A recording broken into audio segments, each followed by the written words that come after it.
the latest military news update. This is AFP Community News, hosted by Rofh Suzon every 12 noon, Mondays to Fridays. Only here on DWDD Armed Forces Radio. One AFP for a stronger Philippines.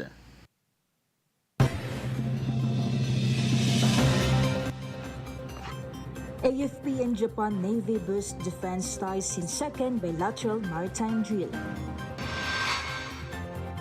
63rd IB neutralizes NPA member in Eastern Summer Clash. 27 million students expected as classes open today. Filipino who survived missile attack in Israel gets help according to Philippine Embassy.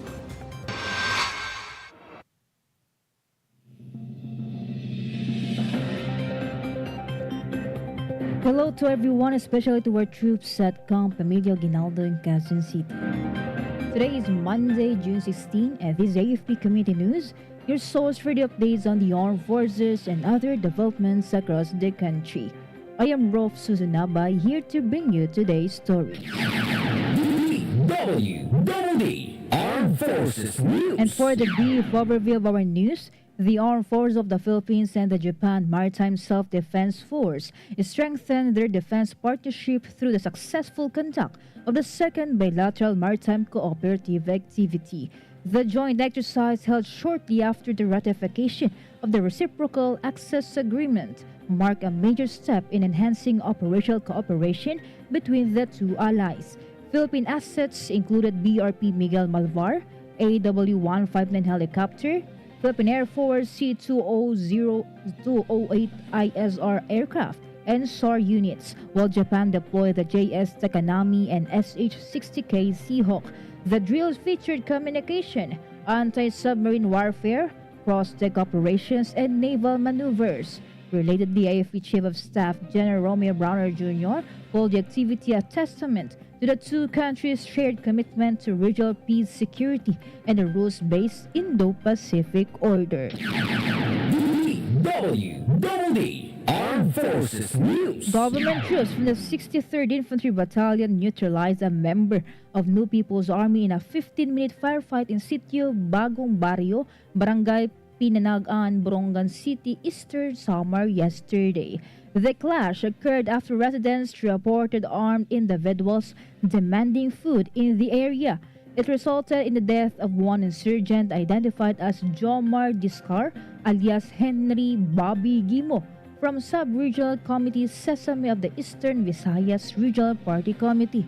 The troops also recovered an M653 rifle, 5 short magazines, a bandolier, 3 backpacks, and discovered an enemy encampment with 7 makeshift tents. Relatedly, Brigadier General Noel Vestuir, the commander of the 802nd Infantry Brigade, warned the remaining CTG members in Eastern Samar to abandon the armed struggle or face the continued military operations. Armed Forces Radio. More updates from Jai. Army welcomes Master in National Security Administration Class 61. Yes, Rofh, the Philippine Army warmly welcomed the Master in National Security Administration Regular Course Class 61 to its headquarters at Fort Bonifacio, Taguig City. The class is composed of 31 personnel from the Armed Forces of the Philippines, 5 government representatives, 2 private sector executives, and 4 international military officers from South Korea, Bangladesh, Indonesia, and Malaysia. This engagement provided an opportunity for open dialogue and exchange of ideas, allowing students to deepen their understanding and appreciation of the Army's critical role in ensuring peace and security across the country. This is Jai reporting for AFP Community News, one AFP for a stronger Philippines. Thank you, Jai. DWDD Armed Forces News. Troops from the 10th Infantry Division, Philippine Army, and Police Regional Office 13 captured top communist leader and 7 others rebels during joint operations in Bunawan, Agusan del Sur. The said head was identified as Charis Bernardine Bañez alias Nikki, the secretary of the Southern Mindanao Regional Committee. Also apprehended were high-ranking CTG members, including the Vice Commanding Officer Ronnie Igloria, the medic Louvain Erica Espina, and 5 others. 10ID Commander Major General Alan Hambala praised the AFP-PNP coordination and called the arrest a major blow to the CTG's operational structure in the region. DWDD Armed Forces News. On the other hand, the Armed Force of the Philippines is actively coordinating with the National Disaster Risk Reduction and Management Council to ensure fast and effective emergency response during the rainy season. AFP spokesperson Colonel Francel Margaret Padilla said that unified commands and task forces are working closely with government agencies with prepositioned assets and trained personnel ready for rapid deployment in high-risk areas. She also emphasized that AFP troops continued to undergo advanced training in disaster response, including water search and rescue, casualty evacuation, and first aid. The coordination efforts come after Pag-asa officially declared the start of the rainy and southwest monsoon or habagat season last June 2. Armed Forces Radio. Some information from Leonor about final leg of Philippine Air Force pre-anniversary mall exhibit opens in Palawan. The Philippine Air Force held the final leg of its nationwide mall exhibit as part of their pre-anniversary celebration at Robinson's, Palawan. The exhibit offers the public closer look at the Philippine Air Force core competencies, territorial defense, air and maritime domain awareness, combat support operations, and humanitarian assistance and disaster response.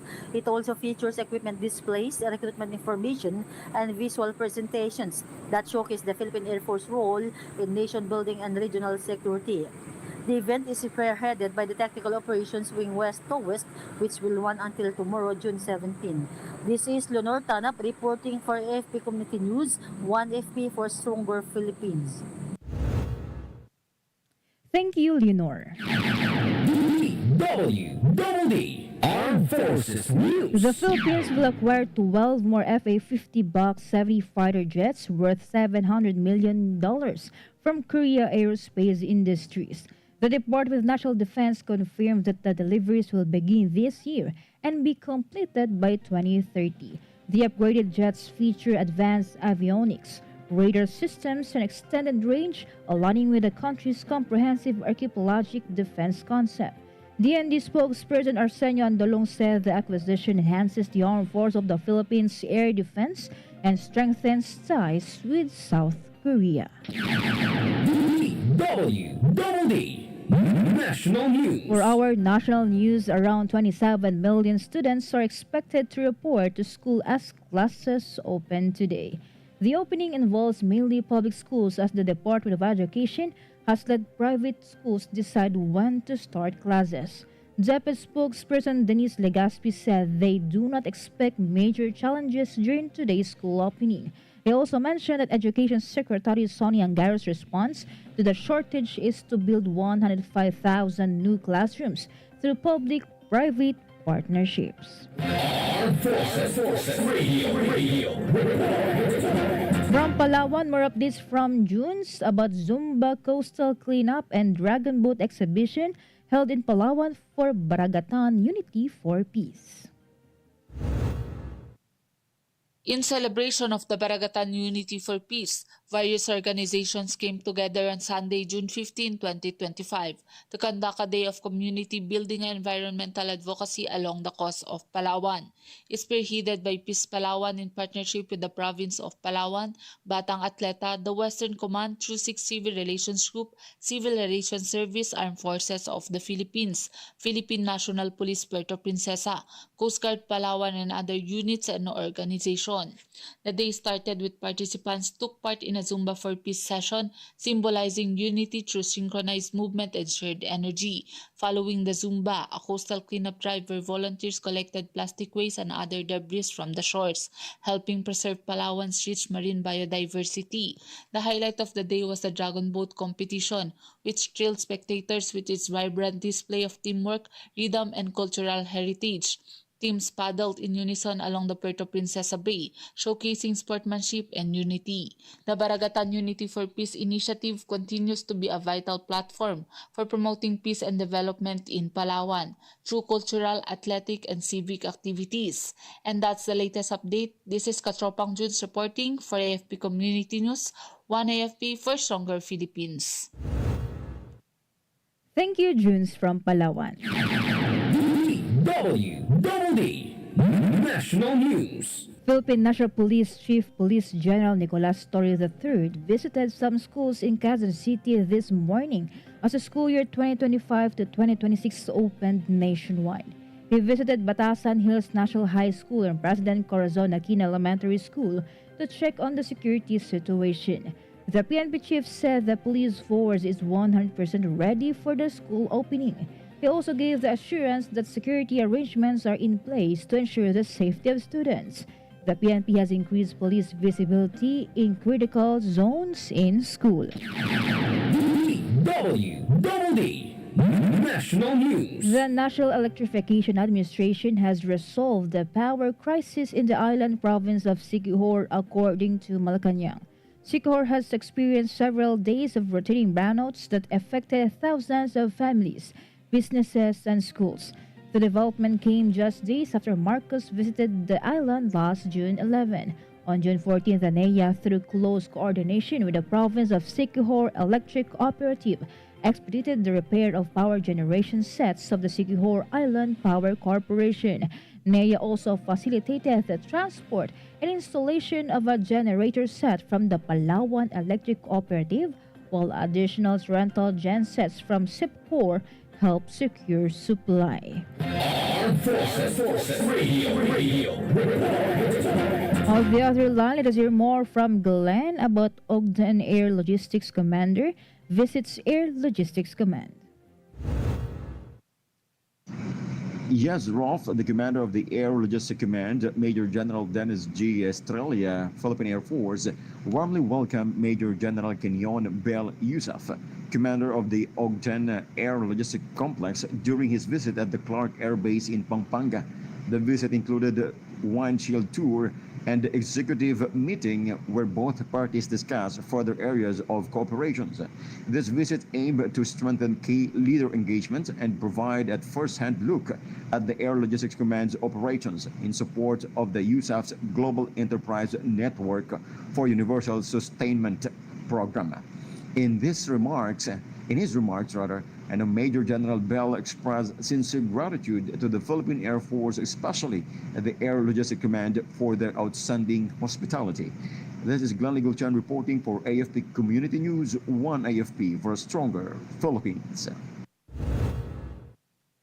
Thank you, Glenn.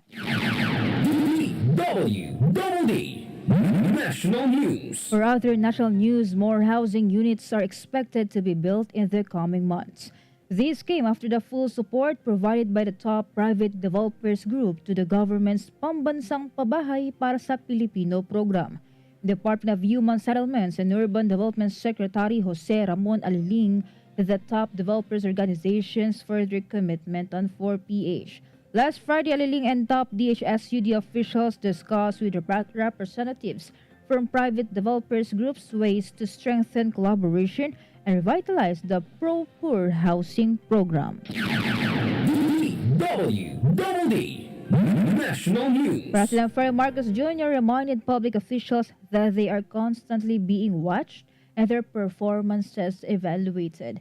In a podcast, he reiterated that public service goes beyond friendships and blood relations.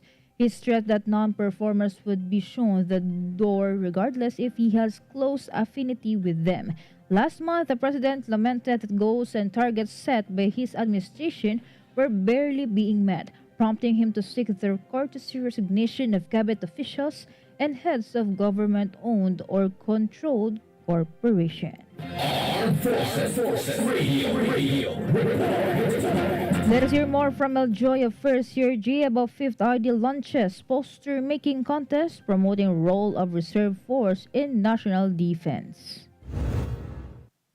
Yes, good afternoon. The 5th Infantry Star Division, through the Office of the Assistant Division Commander Reservist and Retiree Affairs, launched a first ever manual and digital poster making contest aimed at raising awareness of the Reserve Force's vital role in safeguarding national territory and territorial integrity.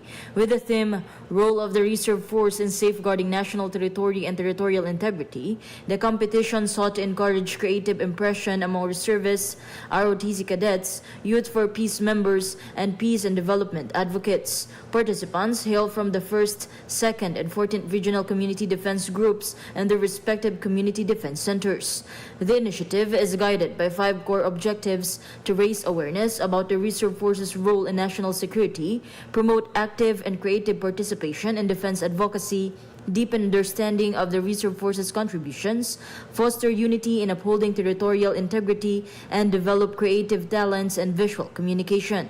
The top 3 winners received cash prizes and certificates of recognition, while all participants were given certificates of appreciation for their contributions.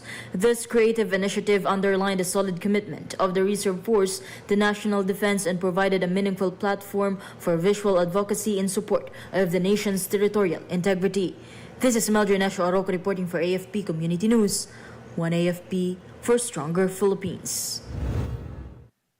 Thank you, Maljoy of First CRG.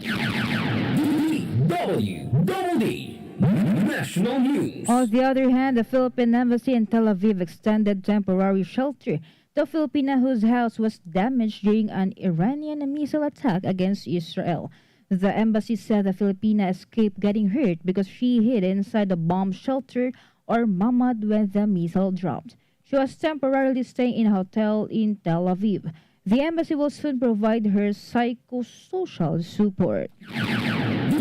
DWDD National News. Relatedly, economist Albay 2nd District Representative Joey Salceda said that the Philippine government should have standby funds of not less than 600 million pesos. This is for the possible repatriation and rendering of assistance to overseas Filipino workers in the Middle East should the conflict there escalate. Salceda said that the Department of Migrant Workers and the Department of Foreign Affairs should validate overseas contingency plans and propose standby funds. Salceda's basis for this amount was the amount of money tapped by the government when there was similar trouble in the region over 5 years ago. Armed Forces Radio. From our report on the ground, let us hear the report of Bea about Philippine Navy rescues 90 from distressed vessel of Tawi-Tawi.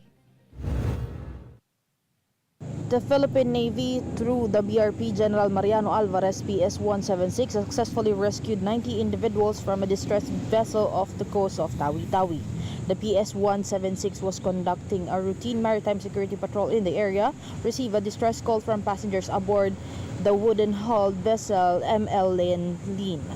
The passenger reported that their vessel encountered mechanical trouble approximately 3.4 nautical miles north of Tumbagan Island near Linguayan, Tawi-Tawi. The PS-176 launched a coordinated rescue operation and safely towed ML Lin to the Chinese pier in Bonggao, Tawi-Tawi. This is Beatrice reporting for AFP Community News, one AFP for a stronger Philippines. Thank you, Bea. Armed Forces Radio. And now from Solcom, let's hear from Jess about 5 NPA members voluntarily surrender in Baleno, Masbate. Yes, Rofh. 5 members of the New People's Army NPA affiliated with KLG North and SRC-4 voluntarily surrendered to the authorities on June 10, 2025 through the efforts of the 96th Infantry Battalion in coordination with the Baleno Municipal Police Station and other local agencies. The local government of Baleno welcomed the former rebels and provided them with cash assistance through Mayor Marites de la Rosa during a simple ceremony held at the Baleno Municipal Hall. According to Lieutenant Colonel Espiritu, commanding officer of the 96th Infantry Battalion, the surrender marks a vital step towards lasting peace and a chance for the former rebels to begin a new and meaningful life. Authorities assured the surrenderers that they would receive full support in rebuilding their lives, including assistance in processing their benefits under Enhanced Comprehensive Local Integration Program or ECLIP. Their return to the folds of the law reflects the growing success of peace efforts in the region. The government and security forces continue to encourage those who remain in the armed struggle to lay down their arms and take the opportunity to return to their families and communities. This is Jess from Solcom reporting for AFP Community News, one AFP for a stronger Philippines. Thank you, Jess from Solcom. DWDD National News. Israeli ambassador to the Philippines, Alan Flash, assured that the safety of foreigners, especially Filipinos, is a top priority of Israel. The statement came amid the escalation of violence and unrest in the region between Israel and Iran. Flash said the safety and security of Filipinos in Israel is top priority, and they urged the Filipinos in Israel to follow instructions from their home front command, as these instructions will save lives. He also emphasized that the Filipinos in Israel are getting the same treatment as any other Israeli and any other person in the state of Israel. DWDD National News. The Department of Health is calling for stricter implementation of laws involving road safety, while a road safety advocacy group called for a lower speed limit on urban roads. According to the DOH, road accidents are the fifth leading cause of the death in the Philippines. He explained that the road deaths increased further from 2022 to 2023. For its part, the Move as One coalition is calling for the government to implement 30 km/h speed limit in urban areas, which it says could lessen fatalities. The group said they researched it and they found it will actually reduce road fatalities by about 40%. Armed Forces Radio. From NOLCOM, let's hear some information from Joanne about Philippine-U.S. joint exercises. Salaknib signals strategic resolve amid Indo-Pacific tensions. Amid rising geopolitical uncertainty in the Indo-Pacific region, the Philippines and the United States armies have reaffirmed the military alliance through Salaknib 2025 Phase 2, a joint readiness exercise designed to enhance interoperability and project deterrence in the face of emerging threats. Held at the Fort Magsaysay Military Reservation and other strategic locations, the ongoing military drills involve more than 5,000 combined troops and serve as a clear signal of deepening defense ties between the Manila and Washington. The exercises running from May to July build on Phase 1 conducted earlier this year and are integrated into the broader Sabak 2025 Balikatan framework. These scenarios include not only territorial incursions and maritime security challenges but also large-scale humanitarian crises and hybrid threats which demand more than just conventional warfighting skills. Salaknib Phase 2 features the deployment of the Joint Pacific Multinational Readiness Center Exportable, a forward-deployed simulation environment where Philippine and U.S. troops rehearse tactical missions, operational maneuvering, convoy movements, and live-fire exercises under battlefield-like conditions. But the drills also reflect a broader strategy, reassuring allies, deterring adversaries, and reaffirming the Philippines' sovereignty over its territory, especially amid ongoing tension in the West Philippine Sea. Coordination with the Philippine National Police, Coast Guard, and Civil Aviation Authority adds a multi-domain layer to the exercise, enhancing the armed forces of the Philippines' capabilities in both external defense and internal crisis management.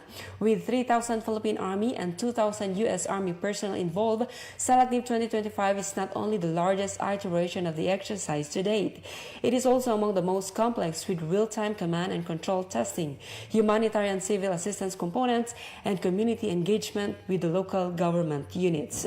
This is John Sagak reporting for AFP Community News, one AFP for stronger Philippines. Thank you, Juan from NOLCOM. Armed Forces Radio. Let us hear more updates from Spencer about Army Aviation conducts maritime air patrol in Philippine Sea. Indeed, Rofh, the Aviation Regiment of the Philippine Army conducted Maritime Air Patrol or MARPAT mission over the Philippine Sea as part of its ongoing efforts to enhance maritime domain awareness. Using a twin-engine Cessna 421B aircraft, the team successfully patrolled the territorial waters of Aurora, Isabela, and Cagayan provinces.